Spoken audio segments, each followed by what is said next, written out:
Well, early voting begins in North Carolina in just a few days, but this election is going to come with a few new hurdles this year with the coronavirus pandemic. So your health and safety will be top of mind when you go to cast your vote. In today's 2-Year Wellbeing segment, we are breaking down the health precautions you'll want to take this year while you vote. Family medicine physician Dr. Zoe Stallings is with us. She's with Primary Care at Pomona, a member of the Cone Health Medical Group. So Dr. Stallings, we're going to jump right in this year and ask you, what is the best way that we can protect ourselves when we go out to vote? Well, we still want to maintain the 3 Ws. Think about the mask. And I just want to demonstrate one more time, just because I see people and they're still doing it incorrectly.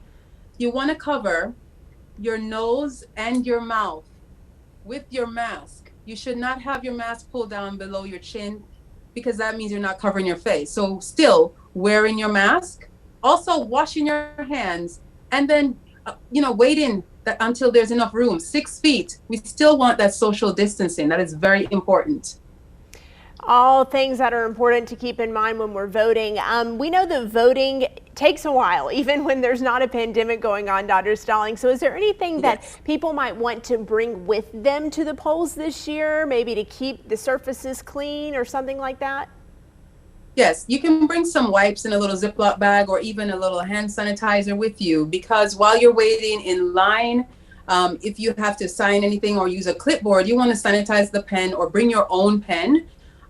Also be prepared. Sometimes at certain times of day, lines might be long. We still want you to maintain that distance. Every polling site will have different rules. But when you go in to vote, you can also wipe down surfaces before you start touching things. And then when you get back out, clean your hands again. Washing with soap and water for at least 20 seconds would be ideal, but if you can't, go ahead and use some hand sanitizer. Also, think ahead. If you know that you're going to vote, grab a snack, drink some water before you go into the line, or bring a bottle of water with you so you stay hydrated.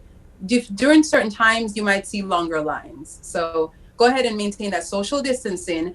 Bring your hand sanitizer, clean your hands, and keep your mask on the entire time. You can talk through these. People can still hear you. Keep them on.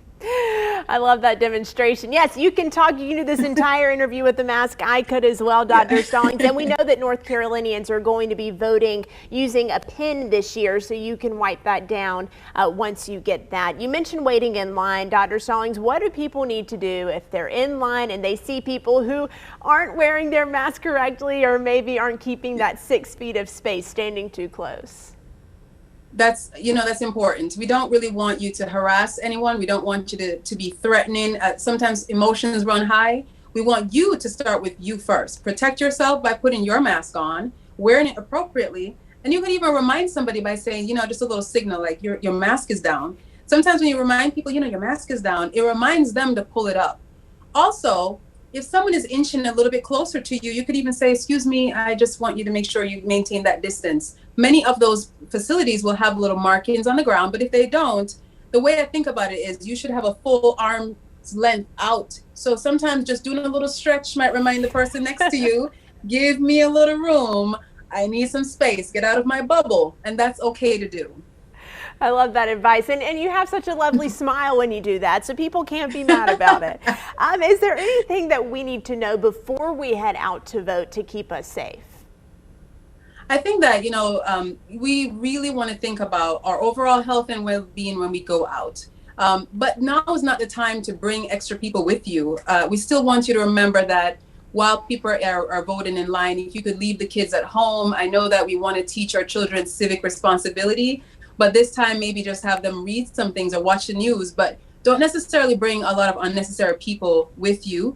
For our elderly, we want to make sure that we still protect them. So they need to have their masks on the entire time they're out of the house. Once you leave the house, put the mask on.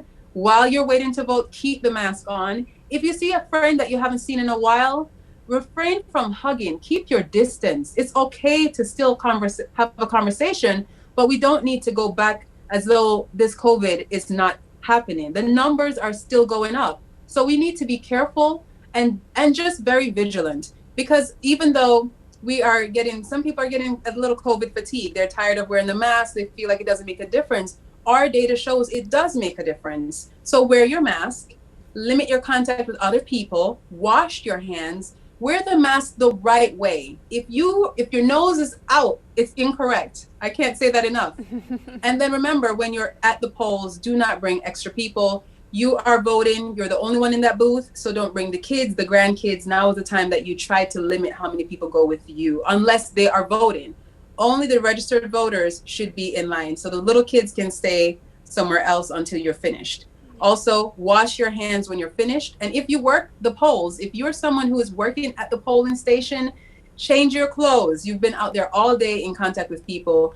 Do not wear the same clothes home and lay in your bed. When you get home, change your clothes. Really good tips there. And we know early voting starts this week, October 15th. Dr. Stallings, in my experience, I found that early voting is usually not as crowded, and also you can vote at any of the polling places. So if you go to one and the lines are really long, you can choose to go somewhere else. You're not assigned to go somewhere else. Yeah, absolutely. Yes. All right, so Dr. Stallings is going to stick around for the next few minutes, and she's going to answer your questions about COVID-19, the pandemic, voting during the pandemic, anything you want to know about this virus.